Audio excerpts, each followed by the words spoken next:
Vous arrêtez de délirer, là, vous avez picolé ou quoi là? Attends, moi j'y vais pas. C'est comme ça que tu m'imites. Donc je tu te rappelles quoi.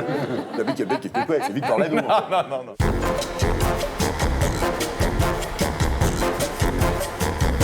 Gilles Lelouch.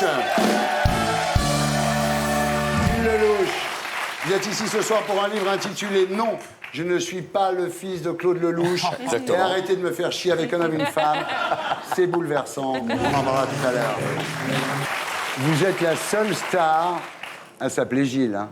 Mais je sais. Il y a eu Gilles Moreton. Mais j'en veux tellement à mes parents de m'avoir appelé Gilles. Ah ouais, c'est quoi cette idée? Je sais pas, Gilles, c'est un prénom de berger, mais c'est pas un prénom d'acteur, non, c'est sûr. Alors vous êtes le frère de Philippe Lelouch, Oui, qui lui-même est le mari de Vanessa Demouy. oui, Vous êtes également l'ami de Jean Dujardin, oui, tout comme Nicolas Bedos. oui. Vous devez avoir une liste d'attente incroyable pour devenir ami de Jean Dujardin, non? Il y a des bus. Alors à Hollywood, dans les années 60, il y avait ce qu'on appelait le Rat Pack. Alors c'était Frank Sinatra, Dean Martin, Sammy Davis Jr., Peter Lawford. Et en France, on a le Rat Pack maintenant. Notre Rat Pack à nous, c'est Jean Dujardin, Gilles Lelouch et Nicolas Bedos. Alors pour entrer dans la bande, c'est compliqué. Hein. Il faut boire 3 vodka toniques par le nez, raconter des blagues de cul et choper une meuf en moins de 10 minutes dans une boîte.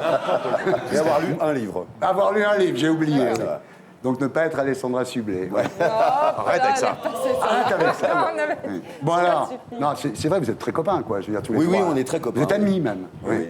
Mais ça fait très longtemps qu'on se connaît tous. Oui, surtout. oui. Voilà. Donc c'est pas du tout une amitié opportuniste ou professionnelle, c'est qu'on est potes vraiment. Et vous êtes très proche de Jean, donc vous, d'ailleurs dans la scène de sodomie des infidèles, Oui, c'est c'est vous qui faites la cascade. Tout fait en vrai. Ouais. Alors vous savez que ça, on l'a tiré au sort quand même. Ouais. On l'a fait à pile ou face. Et j'ai gagné, enfin j'ai gagné. Puis j'ai rien gagné du tout. En tout cas. Disons que j'avais la meilleure position. C'est toi qui as eu cette idée en plus, non? Oui. Moi, je trouve que tu as perdu. Quand j'ai parlé de la possibilité qu'à la fin du film, il y ait cette conclusion, Sodomie sans cascade. il était très très drôle. Il y avait, Qu'est-ce que c'est que ces conneries? Qu'est-ce que c'est que ces conneries? Vous arrêtez de délirer, là, vous avez picolé ou quoi là? Attends, moi j'y vais pas. C'est comme ça que tu m'imites. Donc tu te rappelles quoi. T'as vu qu'il y a le mec qui fait quoi? C'est Victor Lano. Non. Et voilà. Alors Gilles, vous êtes ici ce soir pour un film sans Jean Dujardin. Ça m'arrive de temps en temps. C'est incroyable. Oui. Ouais, ouais. Alors ça s'appelle Gibraltar. Absolument. C'est un film de Julien Leclerc qui avait réalisé L'Assaut avec Tahar Rahim, Ricardo Scamarcio, celui de Romanzo Criminel et de une énorme star Michel en Pacino, Italie, bien hein. entendu. Ouais. Alors c'est l'histoire de Marc Duval, donc un Français expatrié à Gibraltar, qui, pour mettre sa famille à l'abri du besoin, devient aviseur des douanes françaises et se retrouve embarqué dans l'univers des narcotrafiquants. Voilà, c'est ça l'histoire, c'est un film assez sombre, c'est dur. C'est non seulement dur, mais c'est surtout une histoire vraie. Ouais. C'est l'histoire de Marc De Fievet. Fievet.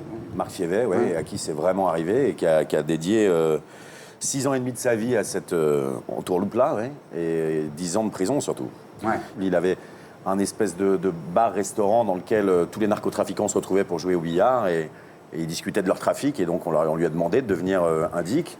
D'indique, il est devenu convoyeur. De convoyeur, il est devenu lui-même dealer. Enfin, il s'est retrouvé dans une position inouïe, en étant censé être protégé par l'État, ce qu'il était de temps en temps. Mais il n'est pas vraiment protégé, il a été trahi, Fievet. Il a été trahi par l'État, oui. C'est un indique légal qui a été trahi par l'État. Exactement. En fait. Même sans Dujardin, c'est bien. Hein. J'arrive à m'en sortir, même sans lui. Ouais. En ce moment, vous tournez avec lui? Je vais, par la semaine prochaine, le retrouver La à Marseille. French, alors c'est l'histoire du juge Michel exécuté de 2 balles dans la tête et 1 dans le thorax par le milieu marseillais. Alors à l'époque, ça avait beaucoup choqué. Maintenant, à Marseille, c'est une mort naturelle. Hein. Quasi. Et pour être sûr de ne rien rater de Inarditube, abonnez-vous et mettez un pouce bleu.